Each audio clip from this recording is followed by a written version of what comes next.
Selamat sore pemirsa Komsos Sayuka TV. Sore ini Minggu 26 November 2023, misa pukul 17 di Gereja Paroki Santo Yusuf Karangpilang terasa istimewa. Misa hari Minggu sekaligus pelantikan fungsionaris gereja periode 2023-2026. Lebih kurang 80% umat yang hadir diperkirakan fungsionaris gereja. Antara lain DPP sejumlah 100 orang, PKKP sejumlah 35 orang, panitia pemindahan gereja sejumlah 10 orang, ketua wilayah sejumlah 8 orang, dan ketua lingkungan sejumlah 63 orang. Keseluruhan umat yang hadir diperkirakan sekitar 216 orang.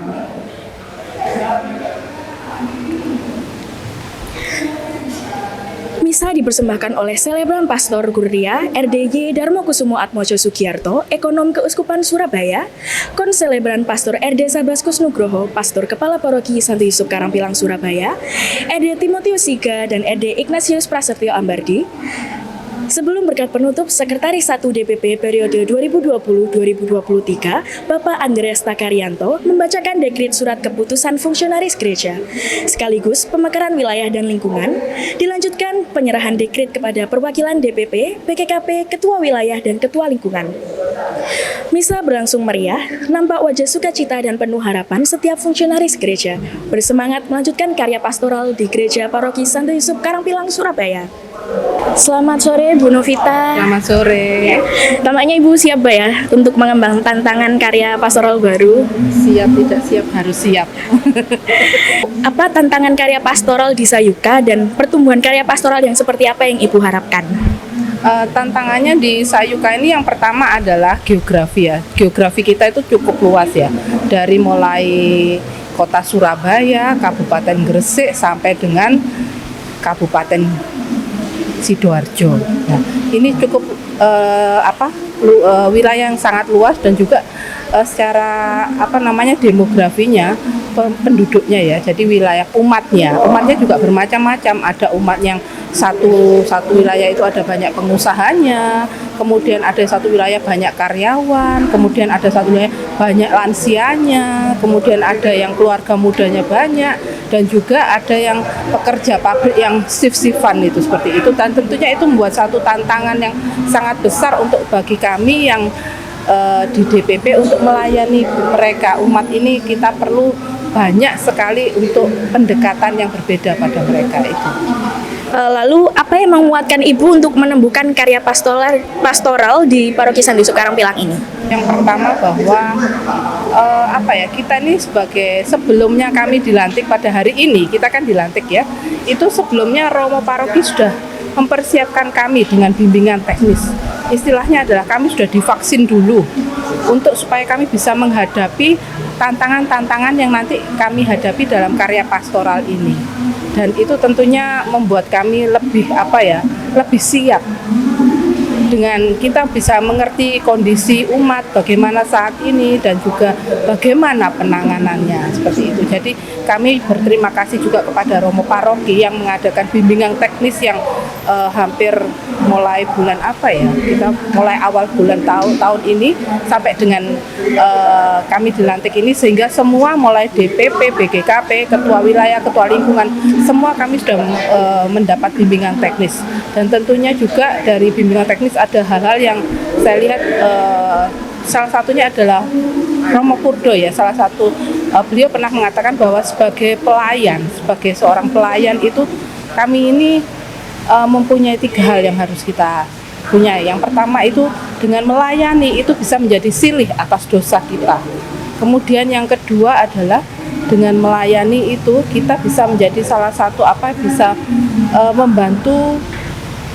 membantu Yesus yang membantu gereja dalam menyelamatkan jiwa-jiwa dan juga membantu untuk penggembalaan umat seperti itu.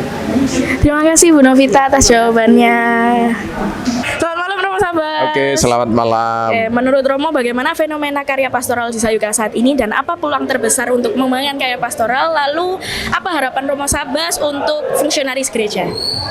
Baik, untuk fenomen pastoral di Paroki Sayuka,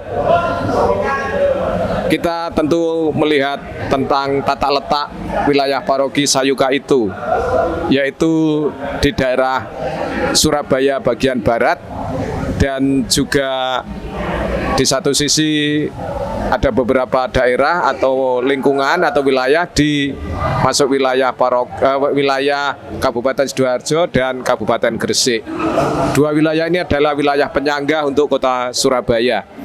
Dan di mana kita tahu bahwa Surabaya ini merupakan kota metropolitan terbesar kedua, yang mana juga tentu daerah-daerah penyangga ini ada imbas atau efek yang berkaitan dengan Surabaya sebagai kota metropolitan. Maka kaitannya dengan hal ini adalah bahwa paroki Sayuka ini tidak lepas dari daerah yang mana berada dalam pilihan yang disebut sebagai pastoral di arus migrasi. Karena orang-orang dari berbagai daerah datang ke wilayah Sayuka, mereka dengan berbagai latar belakang, suku ataupun budaya, kemudian juga status sosial, standar ekonomi dan sebagainya. Orang-orang ini bermigrasi dari berbagai daerah lalu tinggal di wilayah paroki Sayuka. Lalu dari sisi jumlah, bahwa umat di wilayah Sayuka ini sudah 9.000 lebih itu yang resmi terdaftar. Tetapi saya yakin ada sekitar 10% atau mungkin lebih umat anonim yang tidak mendaftarkan diri baik di lingkungan ataupun di paroki. Tentu ini menjadi sebuah fenomena tersendiri yang berbeda atau yang khas dari paroki-paroki lain di Kuskupan Surabaya. Lalu yang kedua adalah fenomenanya, walaupun paroki kota tetapi memiliki stasi, juga memiliki gereja-gereja kecil atau kapel-kapel, yang mana kita punya 5 kapel atau gereja kecil. Dan dinamika di masing-masing kapel atau gereja kecil ini sangat berbeda satu sama lain, dan juga memiliki kekhasan atau ciri khas masing-masing yang satu sama lain tentu tidak bisa disamakan. Terus untuk peluang dalam berpastoral, bahwasanya dengan begitu besarnya jumlah umat yang ada di sini, dan mereka datang di sini sebagai para imigran, tanda kutip ya toh, para pendatang, mereka membawa dengan kapasitas mereka masing-masing. Sumber daya yang ada di umat di sini sangat beragam. Profesi-profesi umat itu sangat luar biasa. Lalu pun dari mereka ini memiliki sebuah kerinduan yang saya baca sebagai para orang-orang yang bergerak di arus migrasi ini, memiliki kerinduan atau semangat untuk berkumpul itu saya temukan itu masih sangat kuat. Walaupun mereka orang-orang yang kaya dan sebagainya, tetapi kerinduan untuk berkumpul satu sama lain itu masih sangat kuat. Maka untuk membangun gereja sebagai sebuah persekutuan itu masih terjadi di wilayah Sayuka. Lalu pun mereka menyumbangkan keterampilan-keterampilan mereka ataupun kapasitas-kapasitas mereka berdasarkan profesi-profesi mereka. Lalu harapan ke depan adalah semakin mengembangkan pola pastoral partisipatif, melibatkan sebanyak mungkin umat untuk andil bagian dalam pelayanan-pelayanan pastoral yang akan datang. Apalagi tahun depan ini adalah tahun lingkungan, kita akan semakin mengembangkan potensi-potensi yang ada di lini-lini di lingkungan, sehingga mereka bisa melayani dengan baik, kita bisa memberi bekal untuk pelayan-pelayan di tingkat lingkungan. Lalu terutama untuk para fungsionaris ini, DPP BGKB dan juga pengurus yang lain, itu sekali lagi bahwa kami akan mengajak mereka untuk semakin terlibat dalam dinamika pastoral di paroki Santo Yusuf Karangpilang ini, yang mana ditandai dengan atau tadi didapati sebuah fenomen, yaitu berpastoral di arus migrasi dan juga berpastoral di arus media sosial komunikasi yang semakin cepat dan semakin canggih. Terima kasih Dok Mas Abbas. Selamat malam Pak Priyo. Ya, selamat malam Mbak Tia. Ya, apa tantangan karya pastoral di Sayuka dan pertumbuhan karya pastoral yang seperti apa yang Bapak harapkan? Yang pertama dulu ya, tantangan ya. Tantangan di Sayuka. Ini paroki Sayuka adalah paroki yang sebenarnya Kalau mau dibilang diberangkatkan dulu dalam sejarahnya, memang umatnya sedikit awalnya, tapi sekarang wow, luar biasa. Umat di Paroki Sayuka hampir dikatakan sangat besar, sekitar 9.000 populasinya. Nah, itu tantangan yang luar biasa, dan masalahnya adalah kalau kita keluar tantangan berarti keluar masalah ya. Bagaimana caranya memberdayakan 9.000 itu, kalaulah mungkin dengan kesadaran dalam berkarya pastoral, itu kan harusnya kalau sadar itu muncul dari dirinya sendiri. Nah, kenyataannya dari sekian ribu umat itu masih harus mendapatkan pelayanan. Dan kita tidak bisa misalnya membiarkan semua pelayanan berjalan dengan sendirinya. Ini berarti kan harus membutuhkan penggembalaan yang baik. Sehingga peran romo kepala paroki, berikut romo-romo rekan itu juga menjadi penting. Nah, di saat romo-romo ini memberikan kedepannya adalah penggembalaan yang baik, tentunya umat sebagai domba-dombanya juga merasa untuk kemudian hadir, tidak hanya dilayani, tetapi juga ikut terlibat di dalam karya pastoral bersama romo kepala paroki dan romo rekan. Nah, tantangan ini yang kayaknya mungkin masih harus terus kita perjuangkan, supaya dengan umat yang besar, semuanya bisa juga merasakan bahwa gereja itu bukan institusi, tapi gereja itu adalah kita semua, gitu Kak Tia. Yang dilayani juga yang mau untuk melayani, itu Kak Tia. Pertumbuhan karya pastoral yang seperti apa yang Bapak harapkan di gereja ini? Yang harapannya ya sudah saya sampaikan tadi, menyinggung sedikit, yaitu apa? Pemberdayaan. Karya pastoral yang memang berdaya, berangkat dari ketulusan hati untuk mampu dan mau melibatkan diri. Mungkin untuk mampu banyak, gitu ya Kak Tia ya. Tapi untuk berbicara siapa yang mau, nah itu menjadi pertanyaan yang menggelitik setiap dari kita, gitu ya. Dan harapannya harusnya bisa muncul dari pribadi-pribadi yang sudah merasakan sentuhan langsung karya Allah melalui penggembalaan gereja. Nah, harapannya ya pemberdayaan ini akhirnya dia tumbuh, dia kemudian mau terlibat dan akhirnya berpartisipasi, gitu ya, di dalam pelayanan-pelayanan dimanapun. Gereja tidak selalu diartikan paroki di sini, tetapi gereja ini juga mempunyai tubuhnya dibangun dari lingkungan-lingkungan yang menjadi akarnya, gitu Kak Tia. Dan kemudian wilayah ini mengkoordinasinya dengan baik, sehingga jadilah paroki ini berdaya karena ya kembali pada lingkungan. Dan lingkungan itu diberdayakan karena keluarga-keluarga di dalamnya. Itu yang mungkin menjadi harapan. Pertanyaan terakhir Pak. Ya.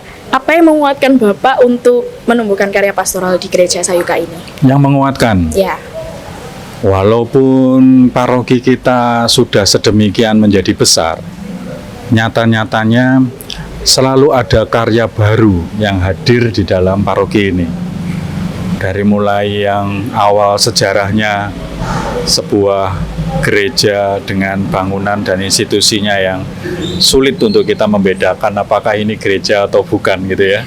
Sampai akhirnya menjadi sebuah gereja yang seperti ini, itu kita lihat dua hal. Ya institusinya, ya juga umatnya. Nah, maka kita akan mengedepankan umat gerejanya. Gereja dalam arti G yang besar.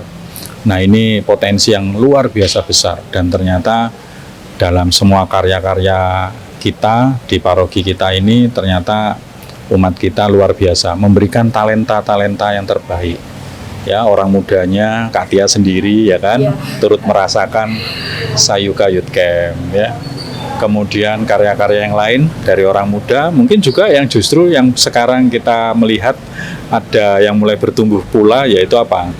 Para lanjut usia, terus kemudian juga para difabel kita mau untuk unjuk diri, gitu ya, mau tampil bukan karena dipaksa, tapi sudah mulai mau tampil untuk menjadi bagian umat sebagaimana adanya, dan umat belajar juga untuk menerima mereka sebagaimana adanya.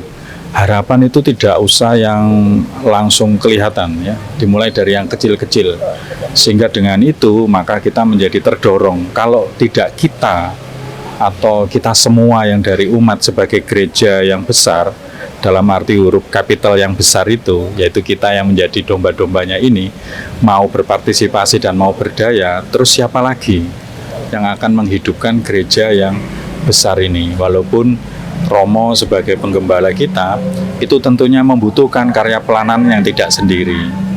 Beliau-beliau ini, melalui beliau-beliau ini, Kristus berharap sekali dari kita ikut dari dalam pelayanannya.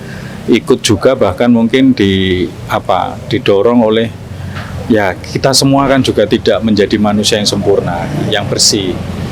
Artinya justru kita mungkin mau melayani karena kita juga terpanggil untuk menjadi silih atas dosa-dosa kita, itu juga penting.